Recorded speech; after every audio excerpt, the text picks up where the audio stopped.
What's up guys? Ayan, so susunduin ko sa Emma guys ngayon sa sa Chinook Station. Dapat ang usapan namin ay sa SAIT ko siya susunduin, pero dahil madali nga naman sumakay ng train doon. So imbis na puntahan ko siya sa sa SAIT, doon na lang kami magkikita sa Chinook Mall. Kasi meron kami guys ngayon, check up yung result nung pinalaboratory namin. Ayan, ipapabasa namin ngayon sa doctor namin, doon sa family doctor namin. Okay, so yun, samahan niyo ako guys, samahan niyo ako ngayong araw na to. Ayan. Ayan, tapos si Sayo nandun sa likod at medyo inaantok na rin yan. Kanina pa gusto matulog niyan eh, laki lang na bibitin. Tatlong araw tayo, may day off ngayon guys, no? Bali ngayon Thursday, Friday, Saturday, then Sunday ulit ng gabi yung balik natin. Ayan. So yun guys, no? Sunduin ko lang sa Emma, then mamaya balikan ko kayo. So bali nandito na ako guys sa sa Circle K. Ayan. So dito yung meeting place namin ni Emma. Sabi ko dito sa Circle K kasi katapat lang yan ng ng station dito, yung C-train dito sa Chinook Mall. Ayan. So diyan di kami nagpapaload dati guys dun sa laundry namin diyan sa Circle K. Parang nakikita ko na si Emma eh. Saan ba siya? Parang nakita ko na siya kanina eh.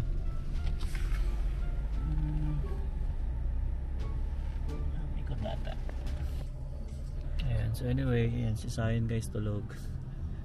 Sabi ko nga 'di ba, pag yan sumakay sa sakyan, tulog lagi. Parang yun, parang dinuduyan kasi siya. Feeling niya ganun. Ayan, so yan, hintayin ko na lang guys si Emma. Then, di pa rin namin alam kung after na to saan kami pupunta kasi ang talaga namin guys, schedule namin doon is pa, alas 4 pa. Eh, medyo maaga pa, 3:15 pa lang. Pero tingin ko pwede na rin siguro maghintay doon. Doon na lang kami maghintay kaysa maglakad-lakad pa kami, di ba? Maghahanap pa kami ng parking. So siguro yun lang suggest ko muna sa kanya na puntahan na namin agad yung yung clinic para malayin mo naman, di ba? Walang wala masyadong tao. Di kami na yung unahin agad. Okay? So yun guys. Yun nga pala guys to. Ito dito sa C-train na to, tsaka dito sa Circle K. Maraming mga dito homeless. Ayan, katulad na lang yan guys. Ayan. Sa mga nakapanood ng vlog namin, yung nagbigay ako ng mga tidbits ng Tim Hortons yan. Dito ako namigay nun, tsaka dun sa C-train nga. Ang dami nila dito nun. Ayan, so yun, shoutout ulit sa'yo Sandro. Siya kasi yung guys, no? Siya yung nagbigay ng mga donuts natin galing sa Tim Hortons. Ayan, then sobrang dami, pinimigay ko din. Tagal ni Emma parang umikot pa siya. Pwede naman siya tumawid doon. Ayan, ito na si Emma guys. Kita ko na si Emma. Ayan siya. Ayun o. Ayan o. Buhay estudyante. Ayan o. Buhay estudyante. Ayan. Alam mo naman yan. Ayan. So yun guys, dito na si Emma. So yun guys, mamaya na lang ulit parang si Sayon pumupukata na nakatulog. Hindi ko alam. Pero pinalitan ko siya bago kami umalis. Nagpalit ako, binisan ko pa nga eh. Ayun o. Sige, mamaya ulit guys. So yun guys, dito na kami sa Healthwatch Medical Clinic. So dito kami nakaano ngayon. So nandito yung family doctor namin. No? Yes. So ngayon, nagpa-schedule talaga ako ng check-up. Dahil lumabas na yung result ko sa blood test, mga ganyan laboratory. Nung kay Alwin nang walang result. Wala pa sa akin eh. Pero dito na tayo. tingnan rin natin dito. Dito tayo. Pasok muna kami guys. So yung schedule talaga namin guys is 4:20 pa.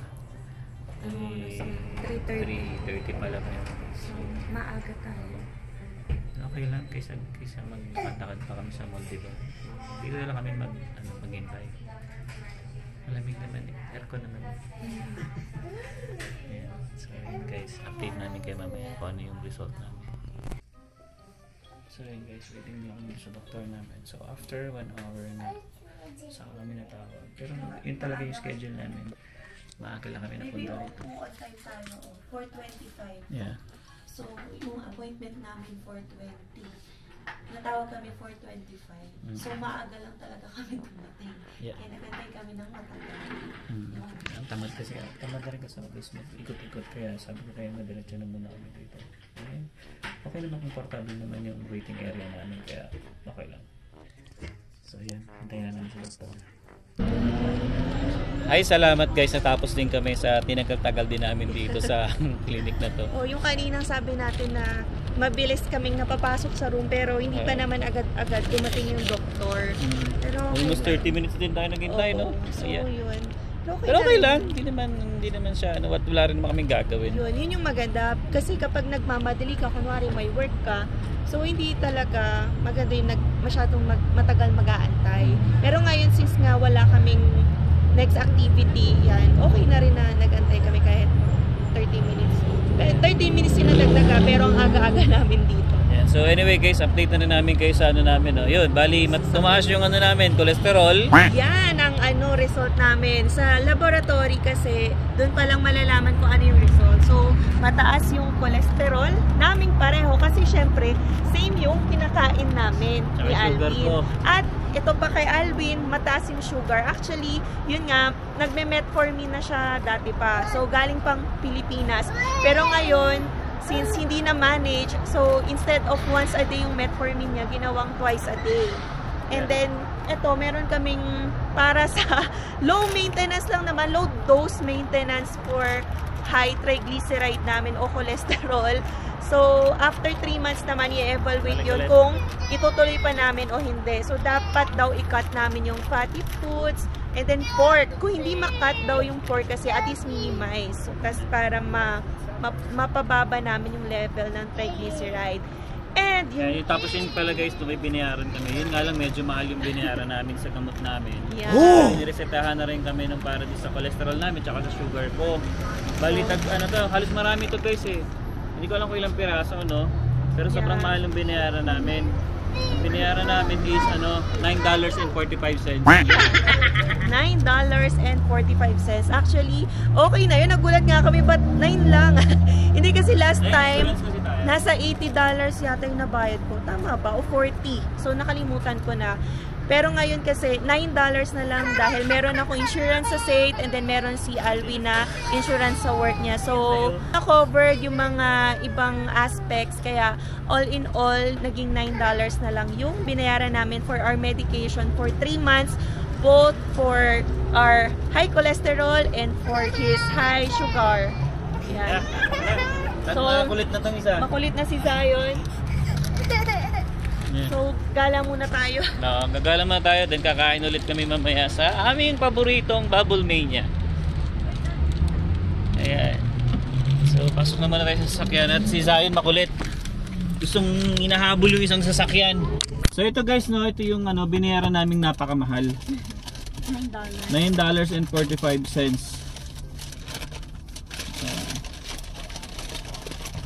Kaya iba talaga dito guys pag kami mga benefits kayo sa trabaho nyo. Tapos yung sa school nga ni Emma, rin siya, covered din siya ng kanyang insurance. Ayan, so ito yung binigay sa amin. Ayan. So ito yung sa cholesterol namin, tag-isa kami ni Emma. Then ito yung sa aking metformin. So twice a day daw akong iinom na to. Ayan. Konti lang naman yung tinaas. Ayan. So yun, okay lang yun. Naman eh. Nag-maintenance naman tayo. Okay? So, yeah guys, mamaya ulit. Ayan guys, kakauwi lang namin. And since gabi na yan, dinner muna. So, merong adobong manok dito si Alwin. Actually, plano namin, initially, bago magpa-check up kanina, ay mag-Bubble Mania. So, yung wings yon. Pero since hindi maganda yung naging result, so mataas na yung cholesterol namin, so hindi na namin tinuloy at iwas muna sa mga fatty, oily foods para bumaba yung triglyceride. So ayun, balikan pala natin yung meds na binigay sa amin kanina. So ito yung mga meds na binigay ulit sa amin para din alam ng mga nasa Pilipinas kasi kakaiba sila magbigay dito. So ito talaga yung dispensing bottle para sa mga patients na nireresetahan nila. So, complete details talaga para hindi mami-mismatch sa ibang pasyente. So, nandito yung mga RX number nila, nandito yung full name namin. So, all the details para hindi mabibigay sa wrong patient. And then, nandito rin yung kung ano yung medication, ilang milligrams, and then kailan yung expiry date nung drug na yon, and then ang daming details. Tapos nandito pa yung kung kailan namin iinumin. So ito, metformin to kay Alwin. So take 1 tablet twice daily. So yun yung nakalagay. And then yung sa akin naman, pareho kami ni Alwin since pareho kaming mataas yung cholesterol. So take 1 tablet nightly at bedtime. So, hindi mo makakalimutan, 'di ba, kung kailan mo iti-take kasi nandito na agad yung reminder sa bote nila. So, kumpara kasi dun sa iniinom ni Alwin dati, metformin, nakabanig lang siya, 'di ba? Tapos iinumin mo kung kailan dapat inumin. Kaya lang minsan nakakaligtaan kasi wala ding reminder. Ito, kitang-kita agad, take 1 tablet nightly at bedtime. So, yan actually napapaisip ako ngayon guys kasi syempre bata pa lang tayo, nasa 30s pa lang naman compared kay Alwin. So nagre-react to kasi yun nga, parang hindi ko naman iniisip na magkakaroon ako agad ng parang somehow maintenance. Sabi naman ng doctor namin, ng family doctor, low dose maintenance lang to and titingnan for 3 months kung ano yung magiging effect. Actually, binigyan niya rin ako last time ng iron. So, kasi mababa yung iron ko. And, yun nga, kinongratulate ako kanina kasi naging normal na yung level ng iron ko. So, in-stop niya na yun. So, katulad dito, siguro, and sana, after 3 months of taking this medication, so maging maayos yung triglyceride level namin or yung cholesterol level. So kaakibat ng pag-inom ng gamot na ito ay yung dapat syempre yung healthy yung diet namin, healthy yung kinakain, and dapat may exercise. Yun nga, no, guilty talaga kami doon, and inamin ko yun kay doktor na we are eating unhealthy. Meron kaming food na madalas yung nga fried, so oily yung mga nagagamit nating ingredients, yung ganun. So, ngayon bagong buhay, ayan, and ito kasama ko si Zion. Yun nga pala, na-appreciate din namin yung healthcare system dito sa Canada so far. So, kahit na maraming may mga negative comments about it, so sa experience naman namin, we are thankful kasi namomonitor na namin ng maaga yung kung ano yung mga imbalance na meron sa katawan namin. So, nako-correct agad. And ngayon nga, nakita kahit slightly elevated lang naman yung triglyceride, hindi siya super elevated, kaya ang nabigay sa amin yung low dose lang naman para bumaba, 'di ba? Pero ito talaga meron pa kasing another problem sa sugar naman. Which is dapat i-correct din niya. Pero I think since diabetic siya, baka tuloy-tuloy na. And dapat makat niya na din talaga, 'di ba, yung sugar. Yun yung kalaban ng mga diabetic. So, yun, hindi niya hindi niya maiwasan yung mga chocolates, yung shakes. Pero yan, it's a reminder din. So, maganda na na-check din na maaga dito yung mga ganyang, 'di ba, mga imbalance sa dugo, sa sugar, para nako-correct din ng maaga. So, hindi tayo nasusurprise pagdating natin ng 50s, ng 60s, na ganito na pala yung mga side effects kasi hindi natin nakita ng maaga. So, ayun guys. Yan, kakain muna kami guys. Then mamaya meron kaming bubuksan. Bigay ito ng isa sa mga subscriber natin. And actually, binigyan niya na rin kami before, pero binigyan niya ulit si Zion. And ayun, ayaw niya pabanggit ng name niya, no? Pero maraming salamat sa iyo, ma'am. Alam mo na kung sino ka. And mamaya unbox natin kung ano yung binigay niya kay Zion. 1 week later. Okay guys, so yun, tuloy natin yung vlog natin, Hindi na kami kagabi guys. Hindi pa namin na-unbox yung yung laruan na binigay kay Zion. Ayan, so gusto ni Zion maglaro nitong niya na to. Ito guys, binili namin to sa Goodwill, parang $5 lang. Yeah, so tutulak natin siya, hilahin natin si Zion. Medyo malamig ngayon. May train ngayon, no? Oo nga. Hold ka, hold. Ay, huwag dyan. Natatakot.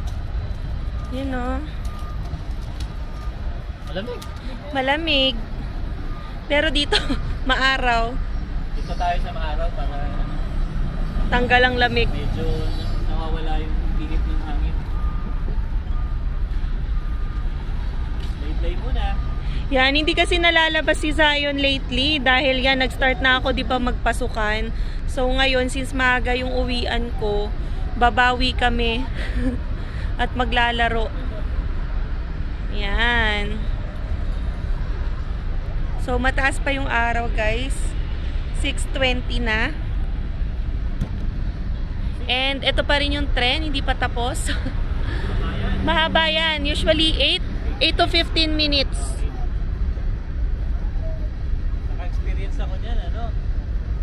Naka-experience ako dyan, guys, sa train na yan. 15 minutes. Na-late ako sa trabaho ko. Yan. Dahil dyan.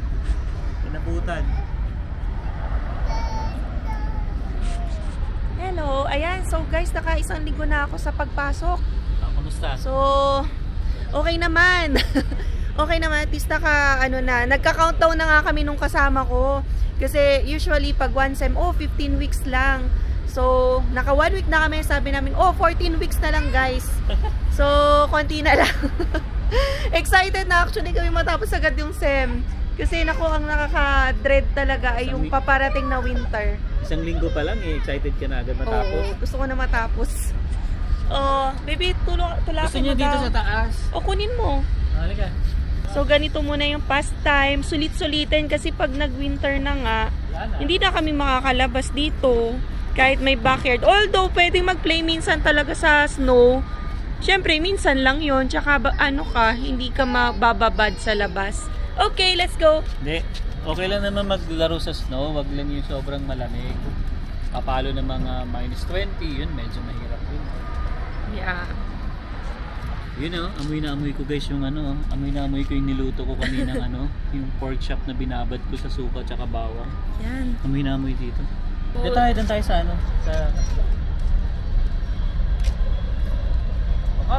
Come. Dali. Kailangan mo dito. Ayan Oh no, si Zion So buong nasa labas namin hindi pa tapos tong Tapos yung tray, no? Hindi pa rin tapos. Dito doon. Wala yung rabbit ngayon, no? Wala. Yan, last time kasi guys, may tumatambay na rabbit dito. Dito lang sa backyard namin. Nandito lagi inaantay ni Zion. Pero ngayon wala. Yung rabbit. Ay, rabbit. Wala. Dito yun nakaupo minsan, di ba? Oo. So, yan. Dito pa rin, hindi pa rin kami nakakalagay dito ng mga chairs. Andun pa rin yung chairs namin. Kasi hindi naman kami talaga nagtatambay ng matagal. Oo, tsaka malamig nga ngayon, guys. Grabe, no? Matatapos na yung summer. Hindi pa rin tayo nakatambay sa labas ng matagal. Weather lang. Pero, yan. Ito yung aming home along the Riles. Canada version. Wala mga laman, Yan. Home along the Riles Canada version. Actually, hindi naman maingay to at walang sunog baga dito, guys. Walang mga sunog baga. Totoo lang, guys, hindi siya maingay. Pag dumadaan dito, hindi siya nakaka-bother sa amin na pag madaling araw. Kasi yan, guys, kahit madaling araw, talaga may dumadaan dyan. Pero hindi naman, okay naman. Hindi siya talaga yung nakakabuliasa. Never pa kami nagising dahil sa ingay niyan. So, okay naman. And sabi nila, swerte nga daw natin sa location. Pagdating daw ng Pasko, makikita natin yung train na parang Christmas train. So, antayin natin at ipapakita natin sa inyo kung paano sila ayusan. Ang haba-haba niyan. Baka nasa harap lang naman yung decor nila for Christmas. Ayan, nag-stop siya. Tatamad ako. Nag-stop sila, baby. Chuchu. Ay, nag-stop yung chuchu. Ayun, nagsisilip si Zay. Hindi makita Sinisilip mo dyan? Ay, nag-stop yung chuchu. Yan. Yan. So, guys, ganito lang yung gate sa Canada. Actually, ang daming bahay. Yung mga kabilang bahay namin, walang gate. So, hindi talaga uso yung gates dito. Parang pagdating sa mga ganyan nakawan, wala naman ako nababalitaan. Pero, syempre, ingat pa rin. Pero, yun, ito, naglagay lang din daw yung may-ari ng gate kasi iniisip niya rin daw yung mga tenants kung may anak. So, kung magpa-play daw sa backyard niya, at least daw, hindi makakatakas. So, yan. Ito yung aming Ganito lang siya. gate, pero kayang-kayang tumalon. Simple lang, no? Yan.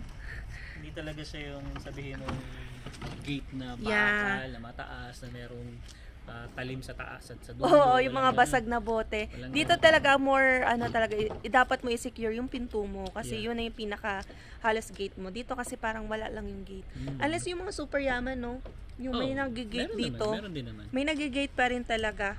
Yan, depende sa trip mo. So, yan yung mga neighbors namin doon. Sa harap, walang gate. Sa harap. Diretso, bahay na. Panahon na guys para maglabas ng mga makakapal na sweaters, jackets. Dati kasi, nakatago pa yon. Ngayon, ginagamit ko na rin sa school. Kasi ayoko rin abutan na baka lamigin ako. Yan. Wow! So, ganito lang muna ang ating trip ngayong hapon. Yan ang masarap pag, pag off mo, no? Wala kang iisipin. Yeah. Dapat mamaya, dapat papasok na ako ngayon. 6:30. Sunday pa guys ng gabi yung pasok natin kaya. Yeah. Mahaba So, pa ngayon, bakasyon. oo, free kami ngayon ni Alvin, kaya ganyan may time. Kasi Friday ngayon, Tito. So, wala na akong klase. Natapos na kanina, and then si Alvin naka-off. So, Sunday pa yung pasok nito. Kaya, yan. Time muna for our Zion. So, isipin rin namin muna saan kami pupunta sa weekend. Yun nga, yung sabi ko sa kanya. Callaway Park, kaya. Gulat siya. Gulat si Zion Callaway, eh. may ticket tayo sa Callaway. So, yun nga pala, shout out sa aming thank you. friend. Ayaw magpakilala. May nagbigay kasi ng Callaway ticket. Callaway. So, yan. Let's see kung may schedule natin, 'di ba? Kasi may expiry date yon. So, soon. Thank you sa iyong gift for Zion. So, gift niya daw yon kasi birthday ni Zion last month. Yeah. Dapat nga i-unbox na namin kagabi yung gift mo. Inantok ako. Pagkatapos namin kumain, sabi ko kay Emma, baby, tulog na tayo kasi syempre, bago yung oras ko guys na yung pagod.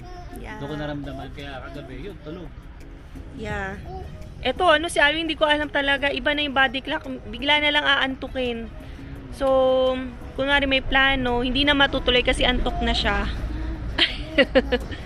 Ayan. Pero mamaya, syempre, Netflix naman. Netflix Netflix time kapag naman tayo off mamaya. niya. Yeah. Mahaba naman yung off ni Alvin, 3 araw. Yeah, kaya mamaya Netflix tayo. So, yun yung kagandahan naman sa work ni Alvin kasi 4 days lang yung work niya. Yeah. Kaya 3 days, yan. 3 days and a half Hi. ang ano natin, ang off natin. Oo, off niya. Kasi Sunday pa ng gabi yung trabaho ko eh. Diba? Kaya okay na rin siya. Oo, ang lamig kasi. Maraming talaga.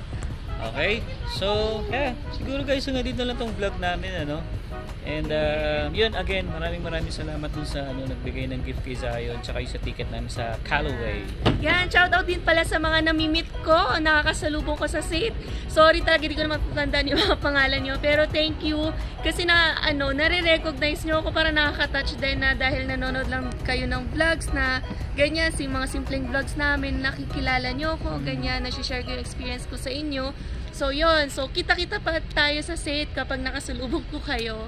Pag nasa lubong nyo, sapakin nyo. Hindi, joke lang. Okay guys, so yun guys, hanggang dito na lang. See you on the next one. Peace!